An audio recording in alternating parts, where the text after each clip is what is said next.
Alright guys, let's go ahead and go into chapter 8 now. Page 41.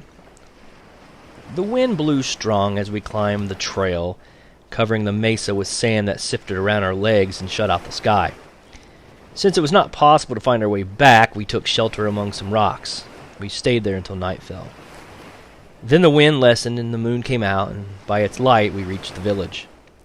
The huts looked like ghosts in the cold light.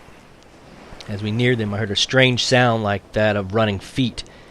I thought that it was a sound made by the wind, but when we came closer I saw dozens of wild dogs scurrying around through the huts. They ran from us, snarling as they went. The pack must have slunk into the village soon after we left, for it had gorged itself upon the abalone and we had not taken. It had gone everywhere searching out food, and Ramo and I had to look hard to find enough for our supper. While we ate beside a small fire, I could hear the dogs on the hill not far away. And through the night their howls came to me on the wind. But when the sun rose and I went out of the hut, the pack trotted off toward its lair, which was the north side of the island in a large cave. That day we spent gathering food. The wind blew and the waves crashed against the shore so that we could not go out on the rocks. I gathered gull eggs on the cliff, and Ramo speared a string of small fish in one of the tide pools. He brought them home, walking proudly with the string over his back. He felt that in this way he had made up for the trouble he had caused. With the seeds I gathered in the ravine, we had a plentiful meal, although I had to cook it on the flat rock. My bowls were at the bottom of the sea. The wild dogs came again that night. Drawn by the scent of fish, they sat on the hill, barking and growling at each other. I could see the light from the fire shining in their eyes. At dawn they left. The ocean was calm on this day, and we were able to hunt abalone among the rocks. From seaweed we wove a rough basket, which we filled before the sun was overhead. On the way home, carrying the abalone between us, Ramo and I stopped on the cliff. The air was clear, and we could look far out to the sea in the direction the ship had gone. "Will it come back today?" Ramo asked. "It may," I answered him, though I did not think so. "More likely it will come after many suns, for the country where it has gone is far off." Ramo looked up at me, his eyes black. His black eyes shone. "I don't care if the ship never comes back," he said. "Why do you say this?" I asked him. Ramo thought, making a hole in the earth with the point of his spear. "Why?" I asked again. "Because I like it here with you," he said. "It's more fun than when the others are here. Tomorrow I'm going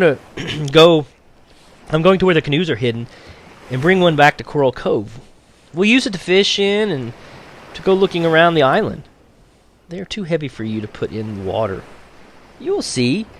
Ramo threw out his chest. Around his neck was a string of sea elephant teeth which someone had left behind. It was much too large for him, and the teeth were broken, but they rattled as he thrust the spear down between us. "You forget that I am the son of Chowig," he said. "I do not forget," I answered. "But you are a small son. Someday you will be tall and strong, and then you'll be able to handle a big canoe." "I am the son of Chowig," he said again, and as he spoke his eyes suddenly grew large. "I am his son, and since he is dead, I have taken his place. I am the chief now at Galacet.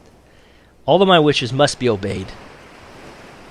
But first you must become a man, as is the custom. Therefore I will have to whip you with a switch of nettles and then tie you to a red anthill."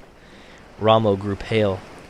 He had seen the rites of manhood given in our tribe and remembered them. Quickly I said, "Well, since there are no men to give the rites, perhaps you will not have to undergo the nettles and the ants, Chief Ramo." "I do not know if this name suits me," he said, smiling. He tossed his spear at a passing gull. "I will think of something better." I watched him stride off to get the spear, a little boy with his thin arms and legs like sticks, wearing a big string of sea elephant teeth. Now that he had become Chief Galacet, I would have even more trouble with him, but I wanted to run after him and take him in my arms. "I have thought of a name," he said when he came back. "What is it?" I asked solemnly. "I am Chief Tanyo Selepe." "That's a very long name and hard to say." "You will soon learn," Chief Tanyo Sitable said. I had no thought of letting Chief Tanyo go alone to the place where the canoes were hidden. But the next morning when I awoke, I found that Ramo was not in the hut. He was not outside either, and I knew then that he had gotten up in the dark and left by himself. I was frightened. I thought of all that might befall him. He had climbed down the kelp rope once before, but he would have trouble pushing it, even the smallest of the canoes, off the rocks. And if he didn't get one afloat without hurting himself, would he be able to paddle around the spit where the tides ran fast? Thinking of these dangers, I started off to overtake him. I had not gone far along the trail before I began to wonder if I should not let him go by the cliff by himself. And there was no way of telling when the ship would come back for us. Until I did, we were alone upon the island. Ramo, therefore, would have to become a man sooner than if we were not alone, since I would need this help in many ways. Suddenly I turned around and took the trail toward the Corral Cove. If Ramo could put the canoe in the water and get through the tides that raced around the sand spit, he would reach the harbor when the sun was tall in the sky. I would be waiting on the beach for what was the fun of a voyage if no one were there to greet him. I put Ramo out of my mind as I searched the rocks for mussels. I thought of the food we would need to gather and how best to protect it from the wild dogs when we were not in the village. I thought also of the ship. I tried to remember what Medicine had said to me. For the first time I began to wonder if the ship would ever return. I wondered about this as I pried the shells off the rocks, and I would stop and look fearfully at the empty sea that stretched away further than my eyes could reach. The sun moved higher. There was no sign of Ramo. I began to feel uneasy. The basket was filled, and I carried it up to the mesa. From here I looked down on the harbor and further along the coast to the spit that thrust out like a fishhook into the ocean. I could see the small waves sliding up the sand, and beyond them a curving line of foam where the currents raced. I waited on the mesa until the sun was overhead. Then I hurried back to the village, hoping that Ramo might have come back while I was gone, but the hut was empty. Quickly I dug a hole for the shellfish, rolled a heavy stone over the opening to protect them from the wild dogs, and started off toward the south part of the island. 2 trails led there, one on each side of the long sand dune. Ramo was not on the trail I was traveling, and thinking that he might be coming back out of the sight along the other one, I called to him as I ran. I heard no answer, but I did hear far off the barking of dogs. The barking grew louder as I came closer to the cliff. It would die away, and after a short silence start up again. The sound came from the opposite side of the dunes, and leaving the trail I climbed upward through the sand to its top. A short distance beyond the dune near the cliff, I saw the pack of wild dogs. There were many of them, and they were moving around in a circle. In the middle of the circle was Ramo. He was lying on his back, and he had a deep wound in his throat. He lay very still. When I picked him up, I knew that he was dead. There were other wounds on his body from the teeth of the wild dogs. He had been dead a long time. From his footsteps on the earth, I could see that he had never reached the cliff. 2 dogs lay on the ground not far from him, and in the side of them, one of them was a broken spear. I carried Ramo back to the village, reaching it when the sun was far down. The dogs followed me all the way, and when I had laid him down in the hut and came out with a club in my hand, they trotted off to the low hill. A big gray dog with long curly hair and yellow eyes was the leader, and he went last. It was growing dark, but I followed them up to the hill. Slowly they retreated in front of me, not making a sound. I followed them across 2 hills and a small valley to a 3rd hill, whose face was a ledge of a rock. At one end of the ledge was a cave. One by one the dogs went into it. The mouth of the cave was too wide and high to fill it with rocks. I gathered brush and made a fire, thinking that I would push it back into the cave, and through the night I would feed it and push it further and further back, but there was not enough brush for this. When the moon rose, I left the cave and went off through the valley and over the 3 hills to my home. All night I sat there with the body of my brother, and I did not sleep. I vowed that someday I would go back and kill the wild dogs in the cave. I'd kill all of them. I thought of how I would do it, but mostly I thought of Ramo, my brother.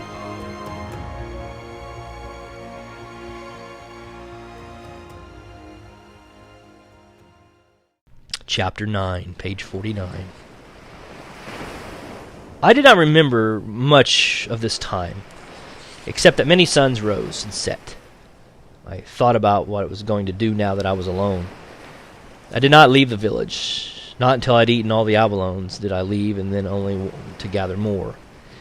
Yet I do remember the day that I decided I would never live in a village again. It was a morning of thick fog and the sound of far-off waves breaking on the shore. I had never noticed before how silent the village was.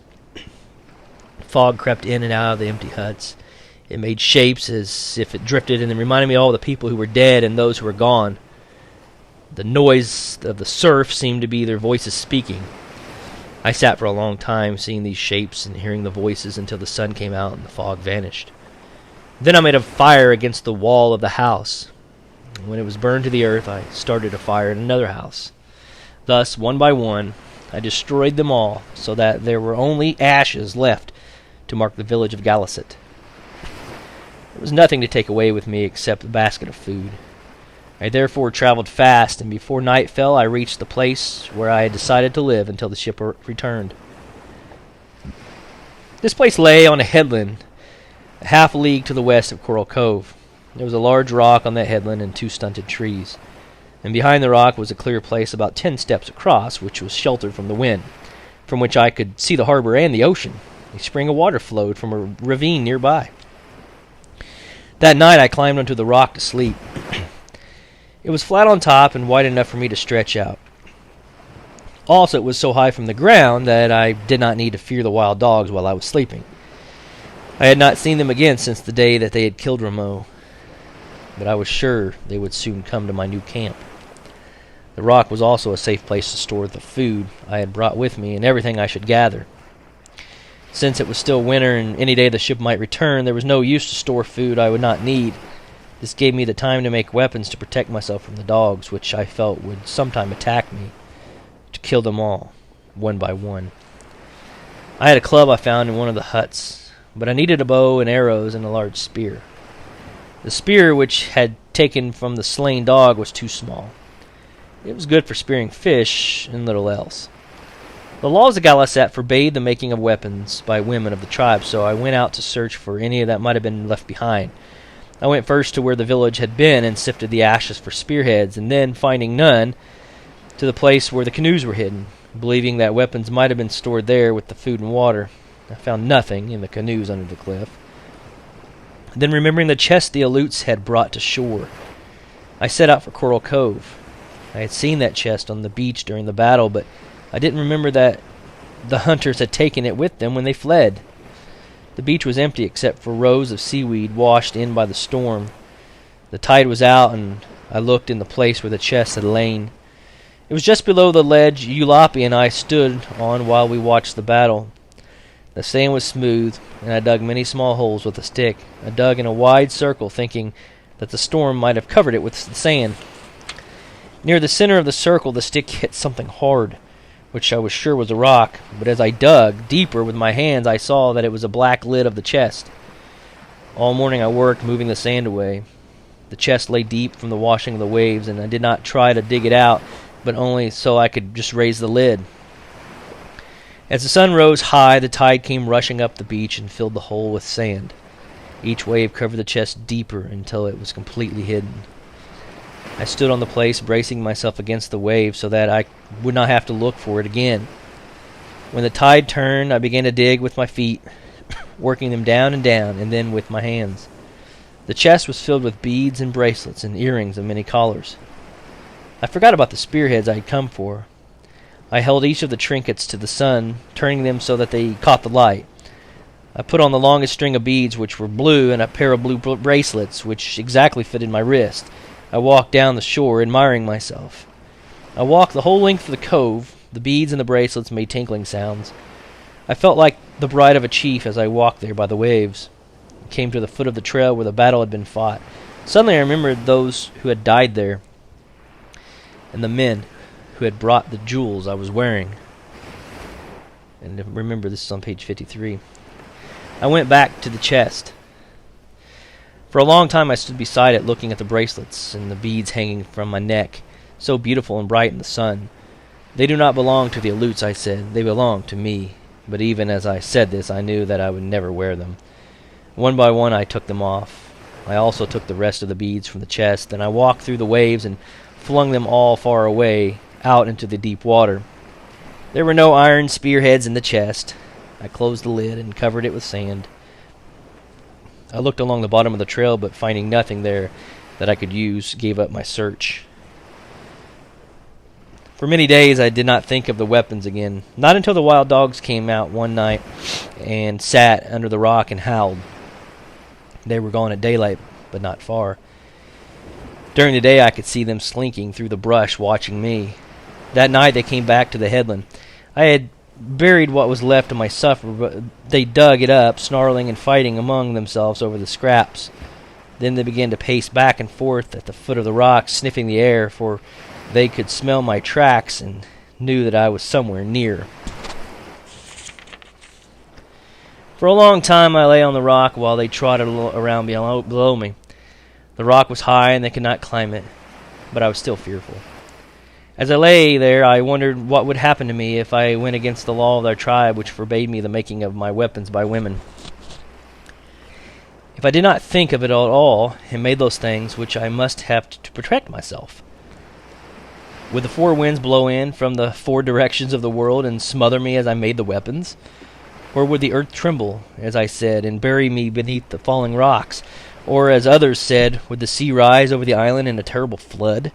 Would the weapons break in my hands at the moment when my life was in danger, which is what my father had said? I thought about these things for 2 days, and on the third night, when the wild dogs returned to the rocks, I made up my mind that no matter what befell me, I would make the weapons. In the morning I set about, though I felt very fearful. I wished to use the sea elephant's tusk for the tip of a spear because it's hard and of the right shape. There were many of these animals on the shore near my camp, but I lacked a weapon with which to kill one. Our men usually hunted them with the strong net made of bull kelp, which they threw over an animal while it slept. To do this, at least 3 men were needed, and even then the sea elephant often dragged the net into the sea and got away. I used instead the root of a tree, which I shaped into the point of hardening the fire. This I bound to a long shaft with the green sinews of a seal I killed with a rock. She killed it with a rock. The bow and arrows took more time and caused me great difficulty. I had a bowstring, but wood, which could be bent and yet had the proper strength, was not easy to find. I searched the ravines for several days before I found it, trees being very scarce on the island of the Blue Dolphins. Wood for the arrows was easier to find, and also the stone for the tips and the feathers for the ends of the shafts. Gathering these things, I was not the most of the trouble. I had seen the weapons made, but I knew little about it. I had seen my father sitting in the hut on winter nights, scraping the wood for the shafts, chipping the stones for the tips, and tying the feathers, yet I had watched him and really never seen nothing.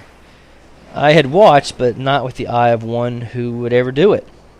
For this reason, I took many days and had many failures before I fashioned a bow and arrow that could be used. Wherever I went now, whether to the shore when I gathered shellfish or to the ravine for water, I carried this weapon in a sling on my back.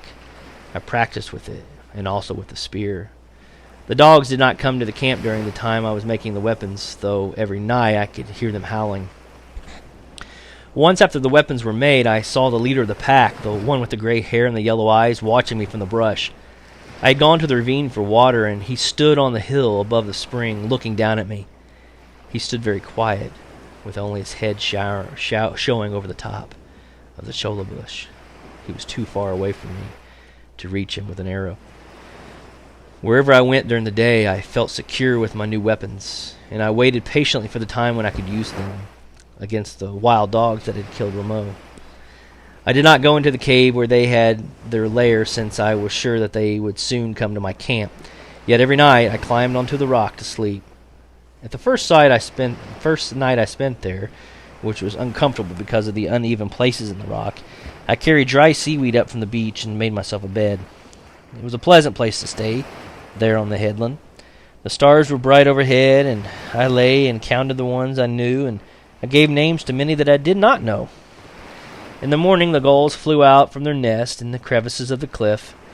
They circled down to the tide pools, where they stood first on one leg and then the other, splashing water over themselves and combing their feathers with curved beaks. Then they flew off down the shore to look for food. Beyond the kelp beds, pelicans were already hunting, soaring high over the clear water, diving straight down if they sighted a fish to strike the sea with the great splash that I could hear. I also watched the otter hunting in the kelp.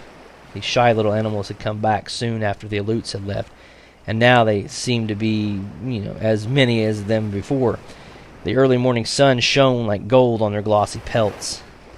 Yet as I lay there on the high rock looking at the stars, I thought about the ship which belonged to the white men. And at dawn, as light spread across the sea, my first glance was toward the little harbor of Coral Cove. Every morning I would look for the ship there, thinking that it might have come in the night. And each morning I'd see nothing except the birds flying over the sea. When there were people in Galisat, I was always up before the sun and busy with many things. But now that there was little to do, I did not leave the rock until the sun was high. I would eat and then go to the spring, and I'd take a bath in the warm water. Afterwards, I went down to the shore where I would gather a few abalones and sometimes spear a fish for my supper. Before darkness fell, I climbed onto the rock, and I watched the sea until it slowly disappeared into the night. The ship did not come, and thus winter passed, and the spring.